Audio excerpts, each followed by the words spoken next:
दोस्तों, हमारे YouTube channel commerce knowledge hub में आपका बहुत बहुत स्वागत है। आज है 14 दिसंबर 2020 और 14 दिसंबर 2020 को करंट अफेयर से संबंधित जितने भी प्रश्न हो सकते हैं हम उन सबको कवर करने की कोशिश करेंगे, जो आपकी एग्जाम की दृष्टि से बहुत उपयोगी साबित होंगे। लेकिन सबसे पहले आज का सुविचार: हार तब तक नहीं मानी जाती है जब तक आप प्रयास करना नहीं छोड़ देते हैं। हार मानकर कोशिश करना छोड़ देना ही असली हार है। तो चलिए इन शब्दों के साथ शुरू करते हैं आज के important one liner current affairs और उनके कुछ ज़रूरी फैक्ट्स।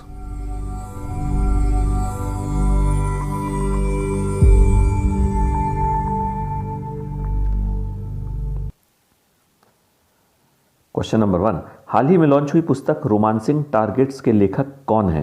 तो इसका सही जवाब है निधि वडेरा।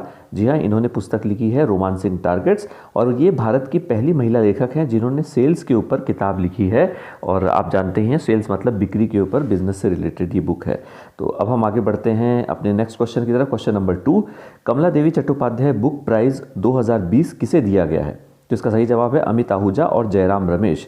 अमित आहूजा के बारे में बात कर लें। यूनिवर्सिटी ऑफ कैलिफोर्निया के एसोसिएट प्रोफेसर अमित आहूजा को उनकी पुस्तक मोबिलाइजिंग द मार्जिनलाइज्ड के लिए और राज्यसभा सांसद जयराम रमेश को उनकी पुस्तक अ चेकर्ड ब्रिलियंस के लिए ये अवार्ड दिया गया है और इस पुरस्कार के तहत 15 लाख रुपए की राशि दी जाती है। तो कमला देवी चट्टोपाध्याय बुक प्राइज़ 2020 अमित आहूजा और जयराम रमेश।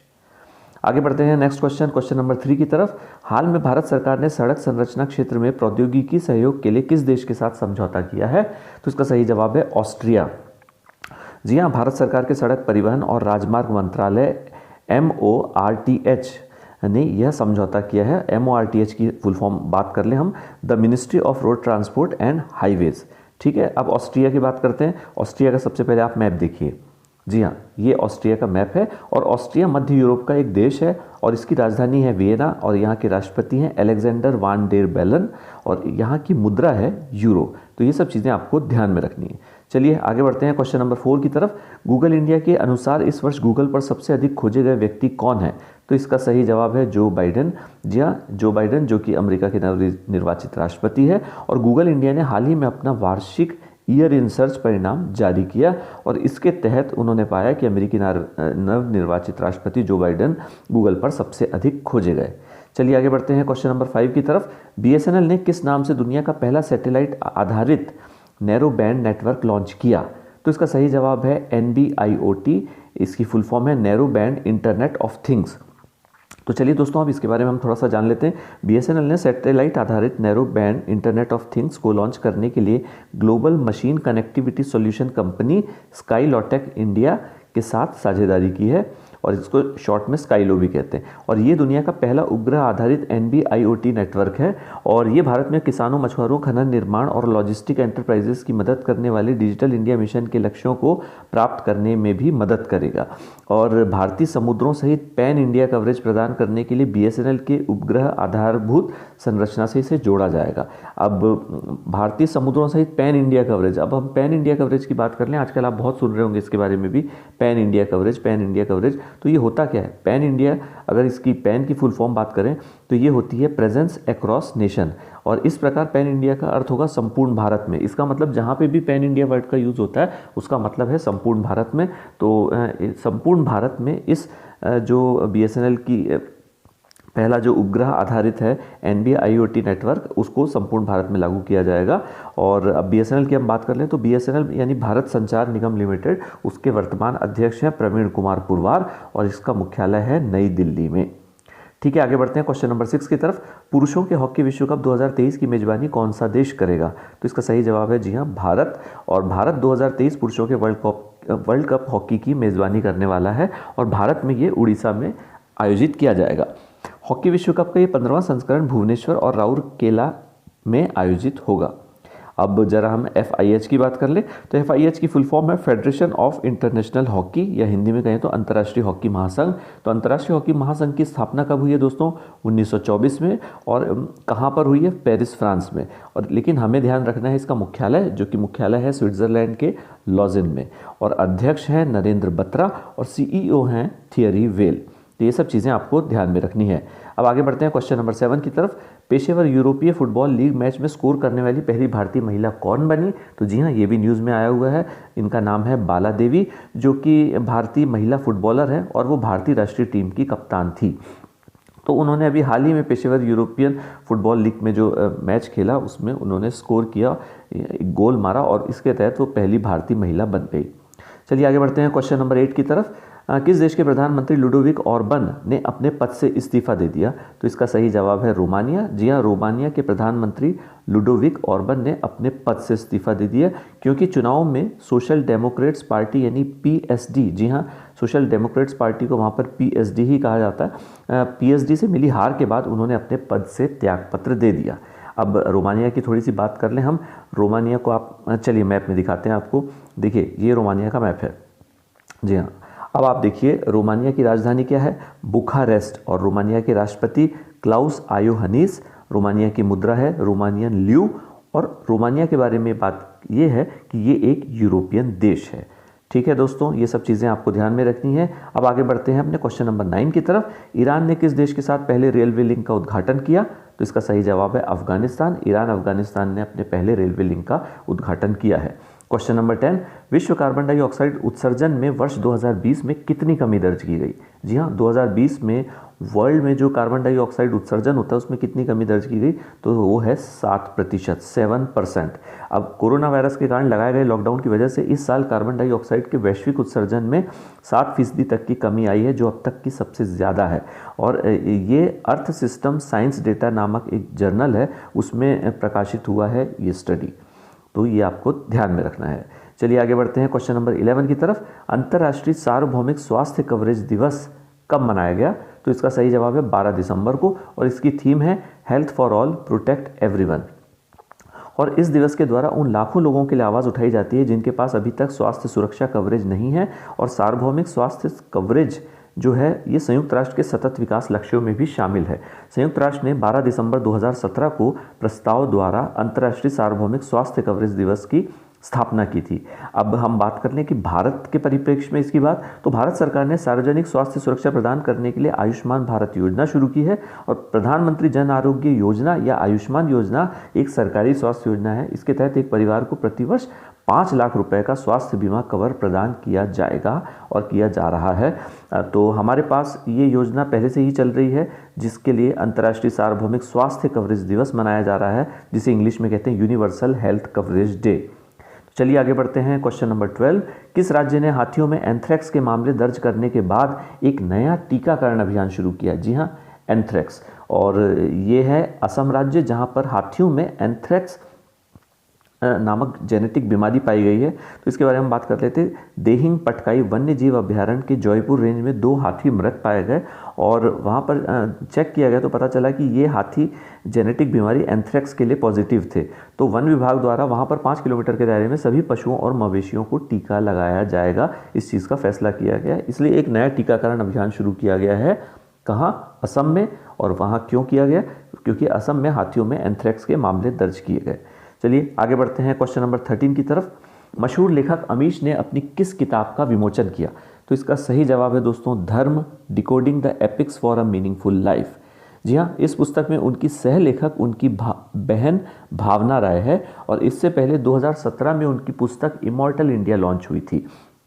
अब इनकी नई पुस्तक के बारे में बात कर लें तो इनकी नई पुस्तक में भारत के महाकाव्यों से व्यवहारिक और दार्शनिक सीख प्रदान की गई है, जो आधुनिक दुनिया में प्रासंगिक है।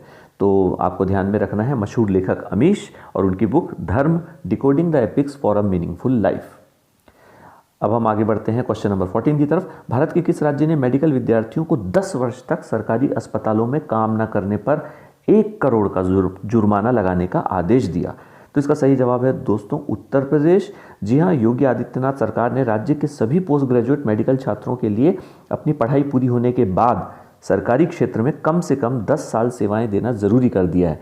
ऐसा ना करने पर मेडिकल छात्रों को 1 करोड़ रुपए का जुर्माना देना होगा। तो ये है न्यूज़। अब हम आगे बढ़ते हैं क्वेश्चन नंबर 15। किस अमेरिकी कंपनी ने अपना मुख्यालय सिलिकॉन वैली से टेक्सास स्थानांतरित करने का फैसला किया? तो इसका सही जवाब है दोस्तों ओरेकल। जी हाँ, ओरेकल मानी हुई जानी मानी कंपनी है जिसने अपना मुख्यालय हाल में ही सिलिकॉन वैली से टेक्सास स्थानांतरित करने का फैसला कर लिया है। अब हम जरा सिलिकॉन वैली के बारे में जान लें तो अमेरिका के सैन फ्रांसिस्को बे एरिया का ये एक ऐसा हिस्सा है जहां दुनिया की प्रमुख आईटी कंपनीज हैं, जिनमें एप्पल, गूगल, फेसबुक, इंटेल आदि दुनिया की तकरीबन सभी बड़ी कंपनियों का ऑफिस यहीं पर है और इसे स्टार्टअप्स के लिए स्वर्ग माना जाता है। तो ये है सिलिकॉन वैली जो कि यूएसए में है, और वहाँ पर जो ओरेकल कंपनी थी उसने अपना सिलिकॉन वैली से ऑफिस स्थानांतरित करके टेक्सास में कर लिया है। चलिए आगे बढ़ते हैं क्वेश्चन नंबर 16 की तरफ। Social entrepreneur of the year SEOY पुरस्कार किसने जीता है? तो इसका सही जवाब है दोस्तों अशरफ पटेल। जी हाँ, ये अशरफ पटेल नामक महिला जो हैं, इन्होंने प्रवाह एंड कम्युनिटी नामक संस्था की सह संस्थापक हैं अशरफ पटेल, जो युवाओं को नेतृत्व की भूमिका, लीडरशिप रोल्स के लिए प्रशिक्षित करती है ये संस्था। और ये पुरस्कार श्वेब फाउंडेशन एंड जुबिलेंट भारतीय फाउंडेशन द्वारा 2010 में स्थापित किया गया है। तो आपको ध्यान रखना है social entrepreneur of the year Ashraf Patel. अब नेक्स्ट क्वेश्चन नंबर 17, राष्ट्रीय कौशल विकास निगम या NSDC ने शिक्षक प्रशिक्षण हेतु किस संस्था के साथ समझौता किया? तो दोस्तों वो संस्था है बायजूस। जी हाँ, आज का फेमस नाम है बायजू के बारे में बात कर लें तो बायजू भारत की एक मेजर एडटेक कंपनी है, यानी एजुकेशन में डील करती है ये। बायजूस के बारे में और बात करें तो लर्निंग ऐप है और ऑनलाइन ट्यूशन फॉर्म है, जिसकी स्थापना 2011 में बायजू रविंद्रन ने बेंगलोर में की थी और वर्तमान में लगभग $11.1 बिलियन के मूल्यांकन के साथ दुनिया की सबसे मूल्यवान एडटेक कंपनी है बायजू। तो बायजू और राष्ट्रीय कौशल विकास निगम के बीच समझौता हुआ है। अब राष्ट्रीय कौशल विकास निगम के बारे में हम पढ़ लें। NSDC की फुल फॉर्म होती है नेशनल स्किल डेवलपमेंट कॉरपोरेशन, और ये एक not for profit public limited company है जिसकी स्थापना 2008 में हुई है। इसका मुख्यालय नई दिल्ली है और इसके CEO और मैनेजिंग डायरेक्टर हैं डॉक्टर मनीष कुमार। चलिए आगे बढ़ते हैं अपने नेक्स्ट क्वेश्चन नंबर 18 की तरफ। ये भी इंपॉर्टेंट है। चाबहार पोर्ट के संयुक्त उपयोग के लिए भारत किन देशों के साथ त्रिपक्षीय वार्ता आयोजित करेगा?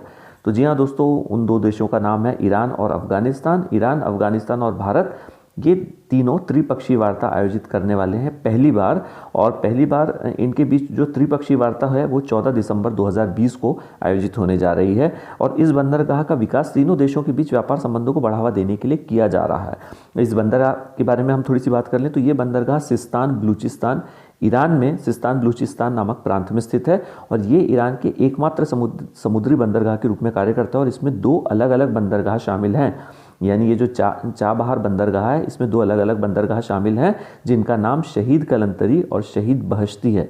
तो आपको एग्जाम में UPSC PSC में ये पूछा जा सकता है, तो आपको ध्यान में रखना है दो अलग अलग बंदरगाह हैं इसके अंतर्गत, शहीद कलंतरी और शहीद बहश्ती। अब हम बात कर लेते हैं ईरान की।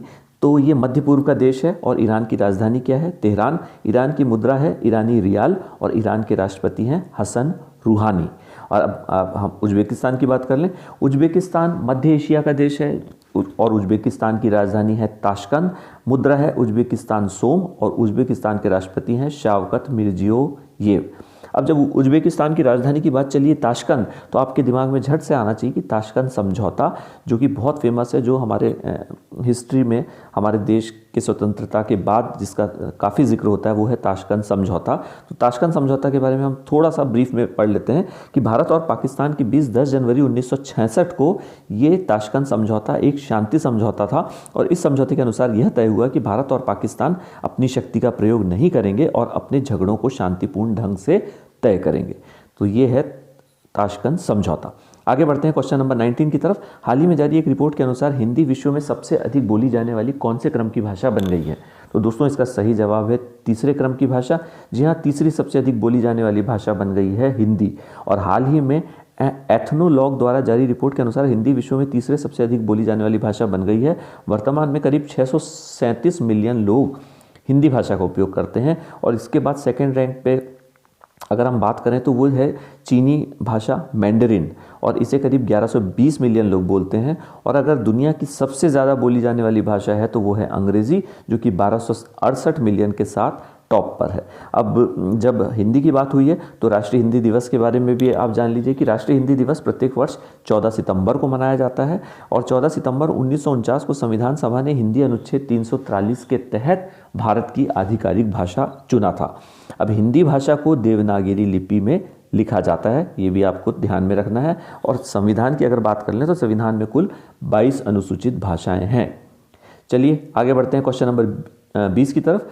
क्वेश्चन नंबर 20 है, अक्टूबर महीने में देश का औद्योगिक उत्पादन कितना रहा? तो ये भी आंकड़े अभी हाल में आए हैं, तो इसका सही जवाब है 3.6% औद्योगिक उत्पादन के आंकड़े हैं ये।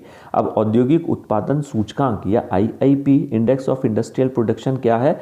औद्योगिक उत्पादन सूचकांक के द्वारा लघु काल में यानी छोटे पीरियड में कुछ एक निश्चित औद्योगिक उत्पादों के उत्पादन में होने वाले परिवर्तन को दर्शाता है। और जो औद्योगिक उत्पादन सूचकांक है इसका प्रकाशन केंद्रीय सांख्यिकी संगठन द्वारा प्रति माह किया जाता है, तो ये आपको ध्यान में रखना है। चलिए आगे बढ़ते हैं अपने लास्ट क्वेश्चन की तरफ। क्वेश्चन नंबर 21, हाल ही में किसकी रिपोर्ट के अनुसार भारत के 75% से अधिक जिलों में चरम जलवायु यानी एक्सट्रीम वेदर की घटनाएं बढ़ी हैं?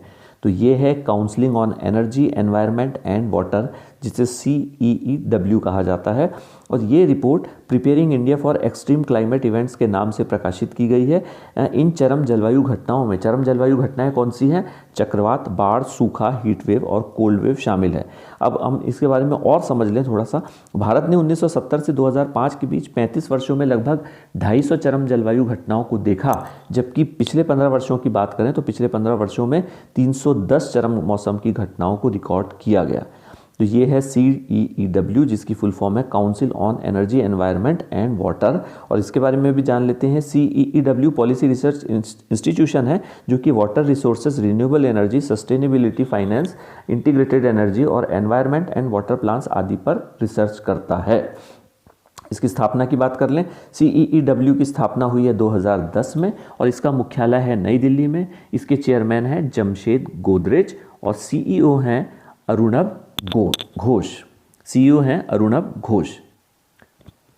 दोस्तों, इसके साथ ही हमारा आज का वन लाइनर करंट अफेयर्स का वीडियो यहीं समाप्त होता है। उम्मीद है यह वीडियो आपको पसंद आया होगा। अगर पसंद आए तो इसे लाइक ज़रूर कीजिएगा और शेयर कीजिए, साथ ही हमारे चैनल को सब्सक्राइब भी कीजिए। तो कल फिर से वन लाइनर करंट अफेयर्स में आपके साथ दोबारा मुलाकात होगी। तब तक के लिए बहुत बहुत धन्यवाद।